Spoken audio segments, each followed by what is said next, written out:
Welcome to Popcorn History with the Freeborn County Historical Museum, Library, and Village. This is Stephanie Kibler, Executive Director at the museum, with Risha Lilienthal, Curator, and probably a title I can't say on the air today. And Reggie Bauer, the button pusher. The button pusher podcast guru. Okay. You get to start this I time. do. So our popcorn this round was Bohemian Hall, Paint, Prairie, trunk. We're just starting out with really vague words this time around, aren't we? This is kind of how we usually do this in my office, and but this one seemed to go. Seems a Extra little weird. goofy. I don't know. Well, gosh. Right. So when I said Bohemian, I was thinking of the Bohemian Hall. Yeah. In part because, well, I guess I said Bohemian Brick Hall, but in part because we keep talking about when we bring the advertising curtain in, because we have one of the advertising curtains. I don't remember. What was the year on that? Oh, goodness. I don't Early know. 1900s? Yeah, I think so. That we are going to hang in the museum, so it will be part of our business exhibit. Yeah. But the Bohemian Hall has such a cool history. And Ed Shannon did a story on this back in 2009. So I'm just going to go with Ed Shannon's story. Okay. Like a legacy from the past, the place known since 1909 as the Brick Hall is located on County Road 30 between Myrtle and Hayward. It may be one of the last freestanding fraternal lodge buildings in this part of the nation. The Brick Hall's importance in the life and heritage of so many area Czech American families helped to place the building on the National Register of Historic Places in March 1986. The tan brick building, with its background of oak trees, has a sign over the front entry with 3 dates, the initials of Z.C. B, J, and several words in Czech or Bohemian language. One of these dates is 1909. This is the year the Brick Hall, or North Hall, was built by members of Lodge number 44 for just over $3,300. Wow. Right? In 1909 money? 1909 money, which was a chunk of change in Right, 1909. It's a chunk of change for me today. Right? Yes. Right? I wonder, though, today if you were building that, I'd probably be over $1 million build, wouldn't it? A brick building that size? I don't know. Another social center for once active Bohemian or Czech American community in the southeastern part of Freeborn County was located about a quarter mile south of the present hall on County Road 30 between Myrtle and Hayward. This was the Wooden Hall, which was built by members of an earlier Czech or Bohemian organization called the CSPS in 1896, and later used by Lodge. I can't even begin to pronounce the names in Czech. They are so unique, and there's so many consonants. Yeah. I have a friend of mine, his last name is Sprinzanatic, Okay. and I think it has 2 A's, and that's it. The rest are consonants. Yeah. I mean, I have one of my coworkers over in Fairmont. He's, I think like his parents or grandparents are from Poland, and his last name has a whole bunch of consonants, and it's like Gorskowski or something like that. Yes. But once somebody says it to you, then it's like, oh, I can do that. Exactly. I can remember how it sounds phonetically and just go off of that. I did look $3,300, and the farthest this one goes back is 1913. But it says in 1913 dollars, $3,300 would be just under $100,000 in 2023 But you wouldn't be able to build that building Still for with that. Material. No. Yeah. It would be More. I mean, I'm just thinking, And the labor. right? The size, the addition we did here was over $5 million. Yeah. Goodness. I know. So that the Wooden Hall was not the first hall, though. Oh. It replaced a wooden structure that was built in it doesn't say when it was built. The Wooden Hall was torn down, though, in 1981. So it lasted, Yes. So there's been a recent proposal, he said in 2009, to mark the site of the former wooden hall. Sure. Now, when we did our Uncorking History, I believe that was back in the 1800s, so that probably would have been the wooden hall. Yeah. It says there was a time when all three halls served as the social and recreational centers for a community of immigrants from the Bohemian provinces of what was then Austria and Hungary. Mm-hmm. Some of these people from Central Europe had settled in Hayward, London, Glenville, and Myrtle area just before and during Civil War.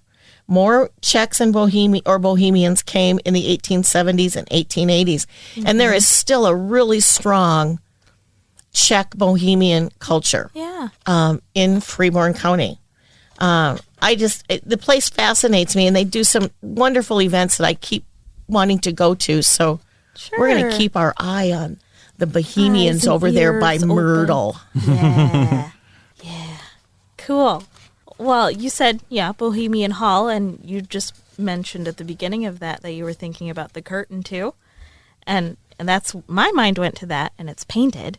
So I was like, paint. Sure it is. Paint. And so I thought about the ad curtain, but I also think about just kind of rich colors. And we have a lot of things with paint in regards to like the Bohemian kind of connection here at Freeborn County.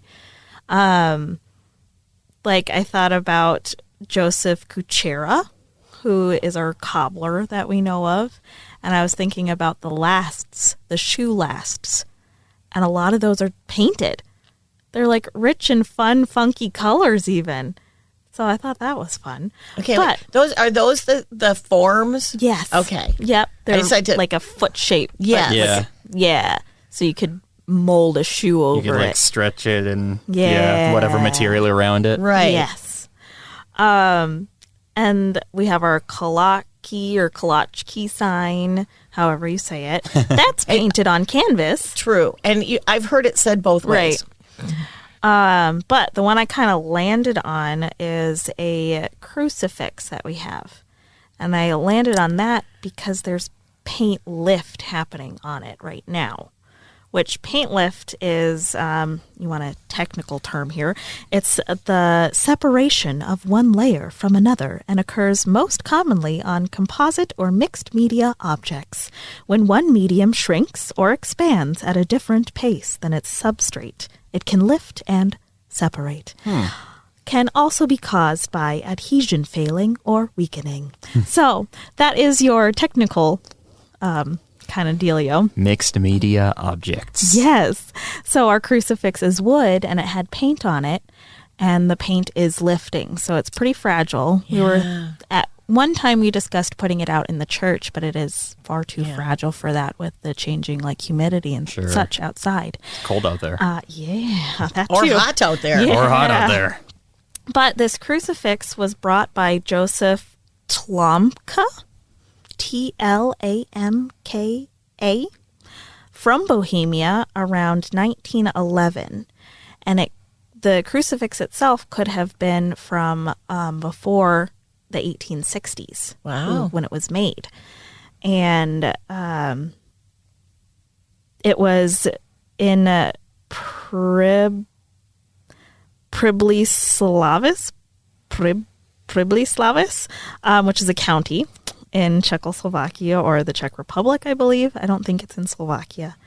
But it was in an area that has about 500 inhabitants now.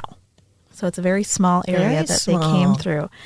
And during the period that he brought it over was when the area was still known as the Kingdom of Bohemia. Because it was the Kingdom of Bohemia until 1918.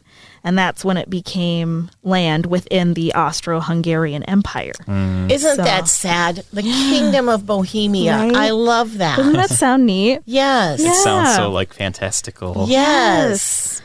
But at the time that he brought it over was during the greatest single wave of Czech immigration into the United States. People were moving from there to here, like in droves. and a lot of it had to do with literary and religion tension that was happening over there. This was a time when the Hungarian portion of the empire was experiencing increasingly, the word is majorization. It's an assimilation or acculturation process when non-Hungarian nationals were kind of forced to adopt Hungarian national identity, language, and so it was both voluntary, so some people wanted to do it, but it was also a result of social pressure that was happening there. Which is some is happening even today. Right. When you think of the Ukraine and the Soviet, and Russia, I should say, not the Soviet Union. Yeah. Shh, we don't say that part out loud. Oh my gosh. Well, it was the USSR when I was a kid. Yeah. Oh, yeah, that's weird. It is Right. weird. Risha and I came along after the fall of the Soviet Union. But in that greatest single wave of that Czech immigration, there were a lot more of the Czechs that were skilled workers that could read and write too. So it was a more educated and skilled group that came over too. So yeah, that's what I got from Bohemia into paint. And then you went to? I went to Prairie because I thought of a painted prairie. Aww. So a painted prairie, at least what I was thinking was a prairie in bloom. When you have a natural habitat and the flowers, it's a painted prairie. Oh, gotcha. So as soon as that's where my head went. Now, that is not where my story's going. I'm going to start in 1876. A very good place to start. The local editor wrote, every day prairie schooners loaded with human freight pass through Albert Lea heading west. What a phrase. Looks as though the land west of here will settle rapidly in spite of grasshoppers. The hoppers come back. The grasshopper plague. Ew. Dun, dun, dun. Right? Wait, hold on. Never look at a grasshopper the same again. They're cannibals. They are. That's like one of the only bugs I've killed. Didn't we discover crickets are also cannibals? Yeah. Yeah. So Albert Lea, Freeborn County actually got hit with grasshoppers. Sorry, all of a sudden I lost my words. Plague of locusts. The plague of locusts. I have read this so many times today. I should have this memorized, and I don't, and now I'm like struggling here. But it tied into my snow story because the severe snowstorm raged, and they thought that the infantile hoppers who were just warming into life would maybe die off. Right. I don't think they did. That's dumb. Because there was a plague. Yeah, ew. The locusts, which have worked such destruction to the frontier counties of Minnesota for the past 4 years. Goodness. So it wasn't like a one season. It was ongoing. Have at last reached this county, being Freeborn County. On Thursday of last week, they made their first appearance flying over this village in vast clouds in a southeasterly direction. Very few of them felt disposed to make a halt. So most of them flew over, apparently. Oh. But there was still concern because there was a lot of damage. We've got, on our timeline, we talk about the damage. Mm-hmm. The western and northwestern portions of our county, however, are pretty thickly populated with them. We visited that section on Friday and found the pests in countless numbers. We also found a people bound to brave it out. We do not learn of a single farmer who does not intend to prepare for the next crop, the same as though the troublesome visitors were not amongst them. The probability that they may leave before depositing their eggs, or in the event of such deposit, that the parasites said to be at work on them in the western counties would result in their destruction, has had the effect to make nearly everybody look on the bright side of the question. What was that? Well, that they're going to plant their crop the next year. Yeah. That They're going to just stick it They're going to out? have faith that the grasshoppers aren't going to lay their eggs and destroy the next season. Ugh. Just carry on as if nothing's happening. See what happens. P.S. Since writing the above, the whole crowd of hoppers that last week passed here on their eastern journey are now Wednesday noon returning westward. Let them go. The advice of Horace Greeley to the young man to go west applies to equal force of our invading army. Go. Yes, grasshoppers, buy into the manifest destiny yourselves. Horace Greeley. I wish we would go back to writing this Yes. way. I just thought that was just really kind of a funny little way to talk about the prairie, but it was not at all my intention. Painted with grasshoppers. Right. Oh, Now, the village of Heartland was considered a prairie town. It is almost entirely a prairie town. That's out of our History of Freeborn County book from 1911. And the expanse of undulating prairie presents a pleasing and beautiful contrast to the usual broken and sparsely timbered sections throughout this part of Minnesota. So that explains maybe why, well, that and the soil. The soil is of dark loam and 18 to 24 inches in depth, underlaid with a subsoil of clay. Right. So that explains maybe why that's where I don't want to call them gardeners, the original farmers markets of the neighborhood, right? Was that No, that was Hollandale. Yeah. Oh, I just wrecked my story. Aww. I've got my That's villages okay. mixed. They both start with The H's. Yep. Did I mention it's been a long day? How many times did you read that? I read this so many times today. It's ridiculous. Aw. We're also getting back in the swing of things. It's been over a year since we've recorded know. Popcorn History. Are we calling this season 2? I guess we are in season All 2. right. I suppose. Season 2, episode 2. 2023, season 2. Woo! All right. Was that your prairie? Well, Yeah, yeah, Mark? because I'm in the wrong dang city. Village. Village. She's having a great time. Might be having a stroke. No, don't do that. Well, you said prairie, and then I said trunk. Yeah, that you got to explain Elaborate. that one. Well, okay, so you said prairie, and then I thought about those schrooners carrying human freight. Which again, terrible Which way we're of not in fantastic. trunks, by the way. Terrible way of putting that. Well, I can only It think of human trafficking. That's all I right. can think. Certainly invokes a striking image Yes. when you word it that way. Human freight. Yeah. Ew. people coming to the new land of Freeborn Yes. County. Yes. But in order to do that, they had to have their trunks of possessions. You know, that's how they carried things. We have some great trunks here. We really do. And I was thinking a lot about the ones that are rose mold. Yes. We have a lot of those that are just gorgeous. Yes. Yes.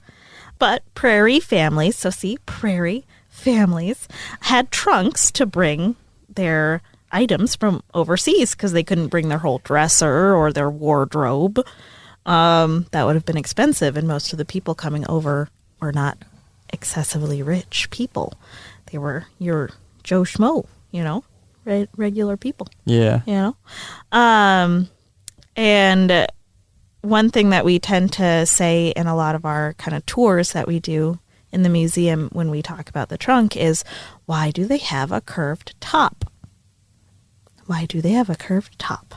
Good question. And it is to prevent stacking on ships. I knew it. I should have shouted You it out. should have shouted Darn it out. I would have been so proud. Now I never know. Well, I was worried I was going to bust your bubble, Oh, I did. steal your I'm thunder, sorry. Trying to or avoid be it. wrong. You can steal my thunder anytime. No, That's I'm okay. not a thunder stealer. But they had everything packed inside. They had their food, their clothes, books, memories, tools. And in some cases, the only things you could bring with you had to fit in your trunk. And so if you had it on the ship, you didn't want them to stack other trunks on top of it because you'd want to be able to get at your stuff. Well, especially your food. Yeah. Yeah.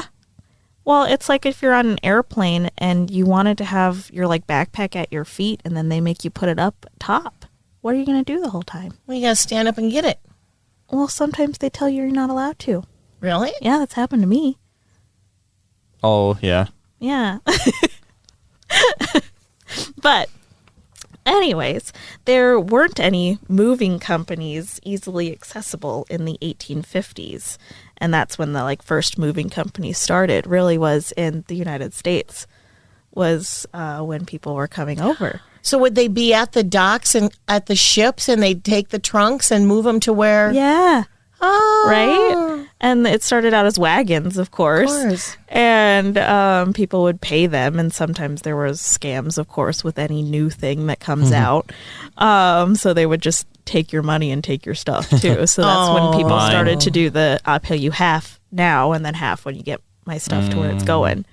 Yeah. So moving companies, some did start in, Britain had moving companies, but it really boomed in the United States in the 1850s was when they were skyrocketing off. You don't think about, getting your stuff on a ship, and then you get here and you got to get your stuff off the ship and get it to where, because some of these trunks aren't small. No. I mean, I would say the one that we have out currently, 4 feet wide, at least 2-3 feet deep, and 3.5 feet tall.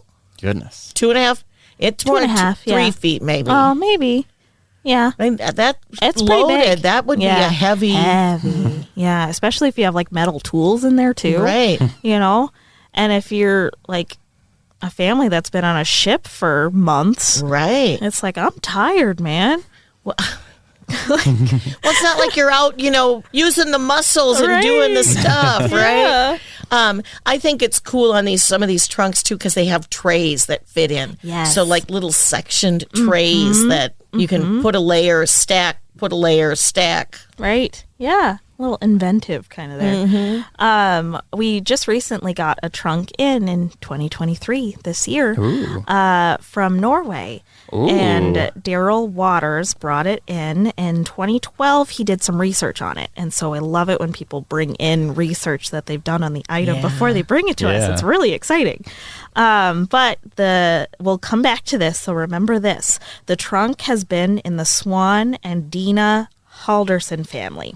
Swan and Dina Halderson. That's the family. And that is the Freeborn County connection.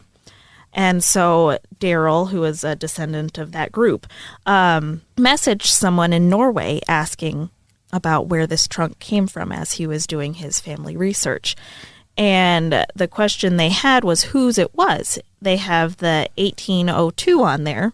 So actually, you guys are in the same room as it if you want to peek around the corner over there. It's the one right over there. Oh. Yep, right on the ground. Huh. That's a pretty one. Isn't it I pretty? didn't It's see that little. come in. Was I not here? You were not, yeah. Oh. Yeah, it's very neat.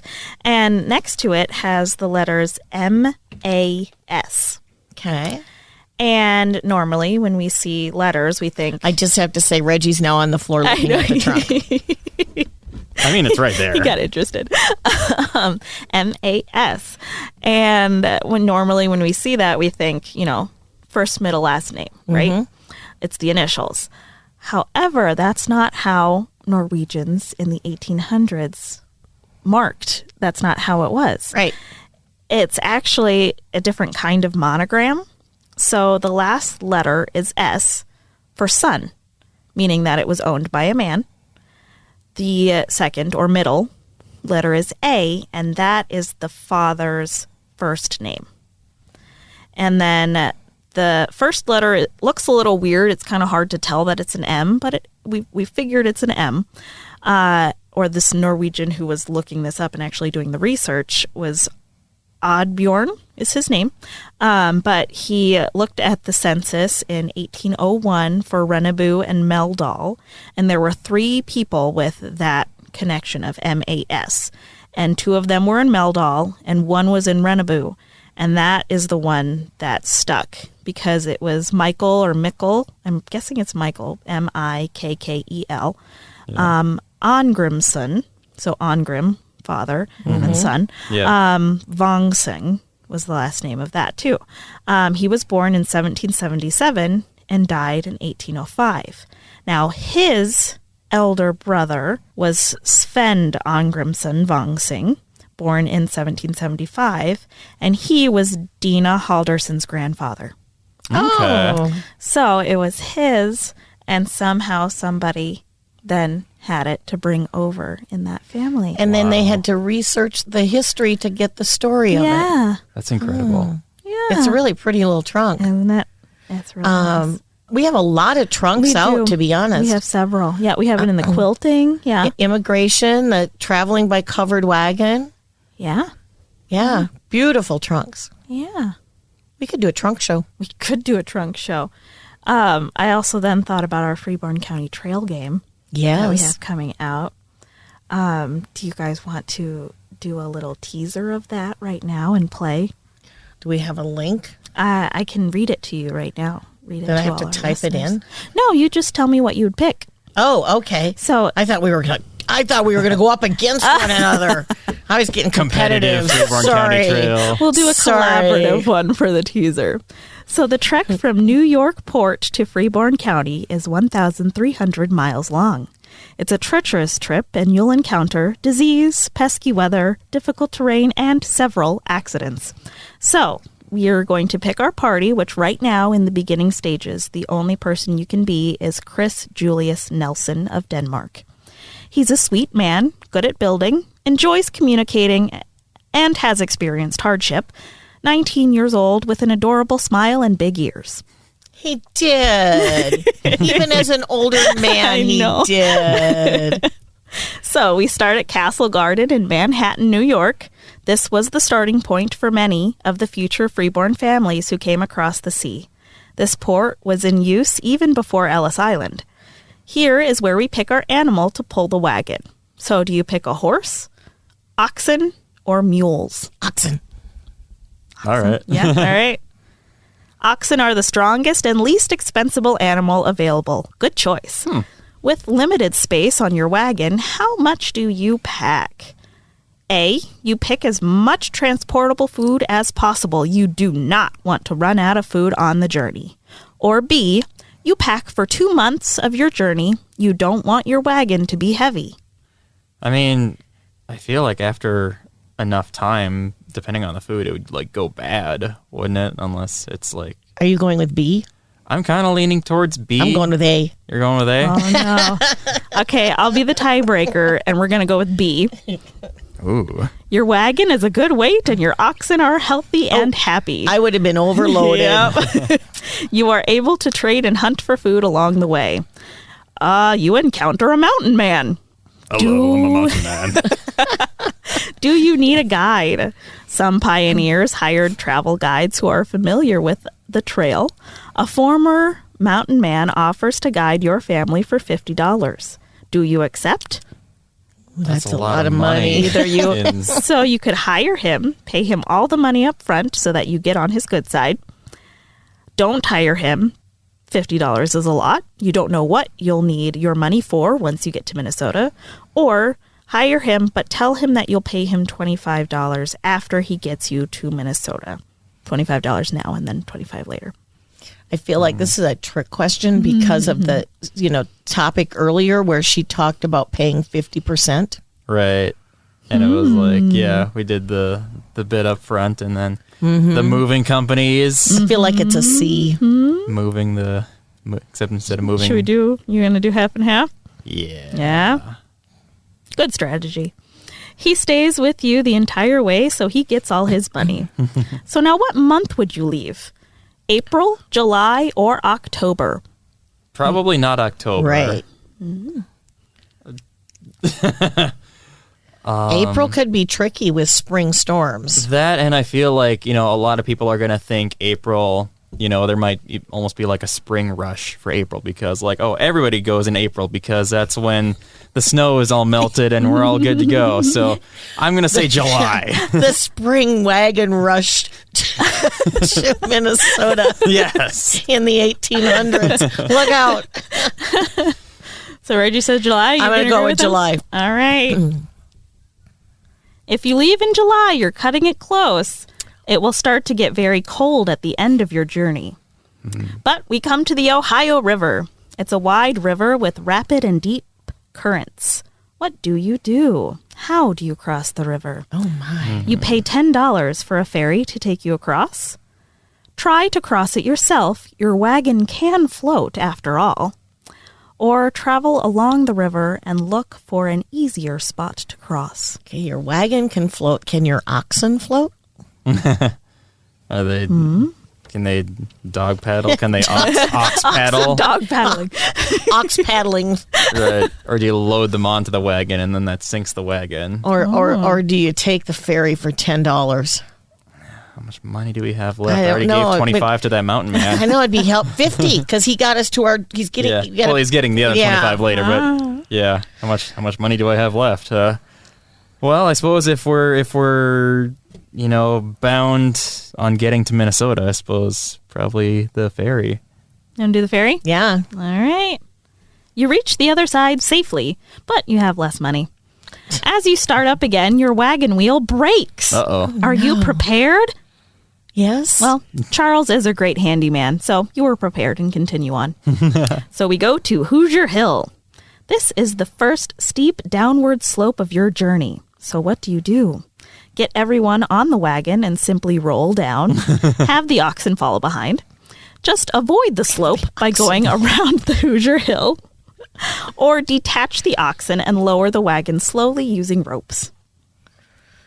What was the middle option? Just avoid the slope by going around Hoosier Hill. but that could be days to go around. I was gonna say, I think you lower it with a rope. Does that sound ridiculous? They all sound ridiculous. 'Cause, I mean, depending on the slope, I literally would probably just like, and this isn't really, and presumably isn't an option on there, but if I'm in that situation, I'm going to be like, okay, maybe just like, instead of going like straight down the hill, just like go at an angle and like zigzagging? slowly, make your way down. But if that's not an option, then Is that simply rolling down?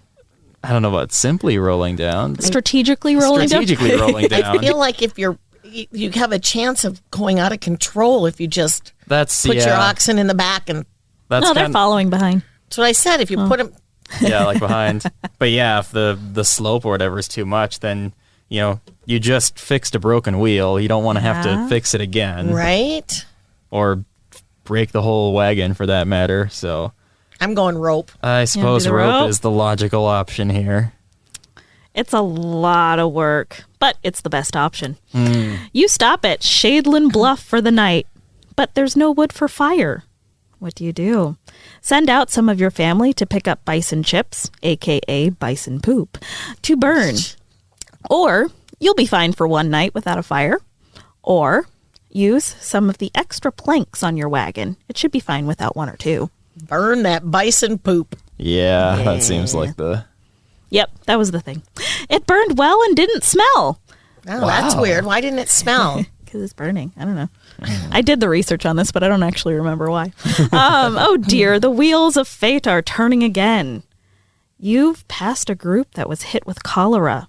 Avoid them. Is your group affected? Well, thankfully your family was not affected. Charles once ate a raw seagull after all and survived. So his immune system is great. Now you go to Baraboo Range. Lucky for you, your wagon train has the chance to celebrate the 4th of July at this landmark. Do you stop to celebrate? So A, time is too important. You keep going. B, stop and party for a week. Your oxen will be well rested. Or 3, stop and party for 2 to 3 days. You enjoy the break. Hold on a second. You're already cutting it close. Did you say that we started in July and we made it to Wisconsin on July 4th? Oh, good one. Good. See, we need to do this so that I can figure this out. It took a whole year to get there. We'll edit this part out. No.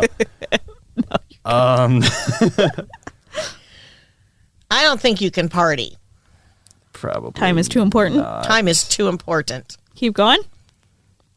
Yeah. Right. In your haste, you decide to take a shortcut and go through Iowa. Oh. You want to know what happens when you take shortcuts? Cannibalism happens. Oh. Look up the Donner Party. It's gross. So you succumb to cannibalism. Try again. Because we didn't stay and party. We got eaten. didn't stay and party.